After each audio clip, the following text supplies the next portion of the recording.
précise. Parce qu'on a un peu de talent, mais parce que bon, il n'y a pas une émission jeudi et vendredi. Ouais, ça, c'est plus pratique. Ah, il y a du biathlon, donc on laisse la place. C'est plus pratique. Ah. 3 heures d'émission aujourd'hui. Oui. Bon courage. Hein. Et je dis ça aux téléspectateurs.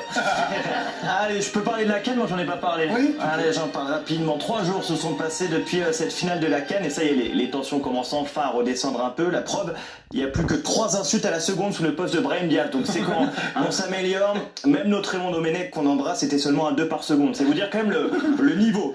Pauvre Brahim Diaz, ouais, en même temps, qui tente une Panenka à ce moment-là, mon grand, au moment le plus important de ta carrière, tu vois, c'est genre t'as 2 doigts de rentrer chez Google, tu vas pour signer le contrat, et là tu fais un chabit à Bill Gates. Bah non, ça peut pas marcher comme ça, mon grand. Alors, certains disent qu'il a fait exprès de rater. Je crois pas, non. Je crois qu'il y a des manières un peu plus évidentes de montrer que tu le fais exprès, genre tirer à 50 mètres à côté. Après, attention, ça peut être pris aussi comme un hommage à Olivier Rouillet, donc... C'est la première. Non, la Brahim Diaz, il a simplement fait ce que tout être normal fait après avoir utilisé le piment de Cayenne pour la première fois. Il s'est fait dessus, hein. Oh, non.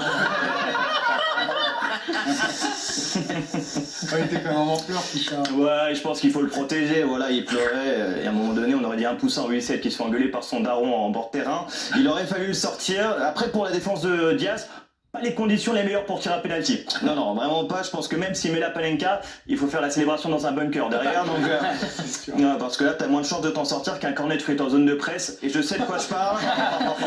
Alors, ça a été calculé quand même 17 minutes. Il s'est écoulé 17 minutes entre la faute et le penalty. Ça peut paraître une éternité, 17 minutes.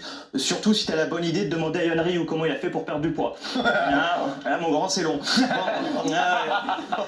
Pendant ces 17 minutes, t'as quand même les joueurs sénégalais qui sont rentrés au vestiaire. Alors pourquoi ils sont sortis d'après toi? Ils voulaient aller prendre la douche, mais les stadiers marocains avaient volé toutes les serviettes. Donc tu vois, un peu relou, ils ont été obligés de ressortir. Et derrière, Edouard Mendy avec le penalty, prolongation. Et derrière, une très belle frappe, hein, si je peux me permettre un peu d'analyse. L'arbitre était là, tu voyais qu'il paniquait. Il essayait de voir toutes les possibilités d'annuler le but. Il était là, c'est des faits. Non, c'est un peu léger. Ça touche là-bas. Je crois qu'on peut le faire. Ouais, les gars dans lequel on va, il n'y a pas hors-jeu, non? Pas moyen de faire un petit Photoshop? Putain, fait chier.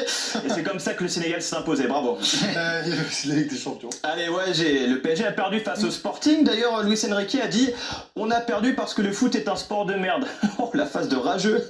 On dirait que Loïc Tanzi après une défaite, tu vois.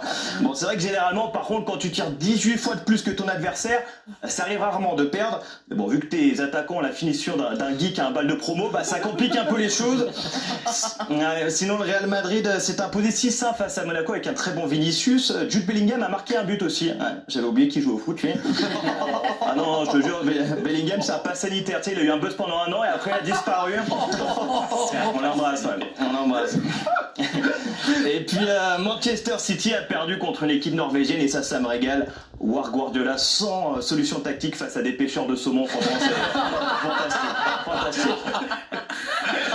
Ce soir, OM Liverpool, ça continue. Ouais, et ça nous ramène forcément à 2008, Greg, à une époque où le Castaldi qu'on entendait le plus, c'était Benjamin, et je pense qu'on regrette tous un peu cette époque. Mais c'était surtout le grand soir d'un grand joueur, Mathieu Valbuena. Enfin, grand joueur, vous m'avez compris, il était pas très grand. Sur l'échelle Sebaoun, il était taille mannequin, mais... Mais vous savez, ce mec avait tellement de talent qu'il pouvait se mettre à la hauteur des autres. J'écris un peu, ouais. Et ce soir-là, pardonnez-moi, mais il leur a fait une sextape. Oh non. Mais on a vu les images de celle-ci. Ce soir-là, l'OM jouait le grand Liverpool et Mathieu Valbuena va faire un récital avec un top but sous la barre. 18 ans plus tard, les choses ont quand même bien changé. Liverpool a regagné la Première Ligue, la Ligue des Champions, et puis l'OM a... Les choses ont bien changé quand même depuis 18 ans. En tout cas, la forme est du côté des Olympiens. Attention, je serais pas étonné de voir l'OM faire un coup ce soir. Ouais, je vois bien Balerdi faire un coup de coude ou un truc comme ça. Voilà, après gagner, je sais pas. Bonne soirée. Merci beaucoup.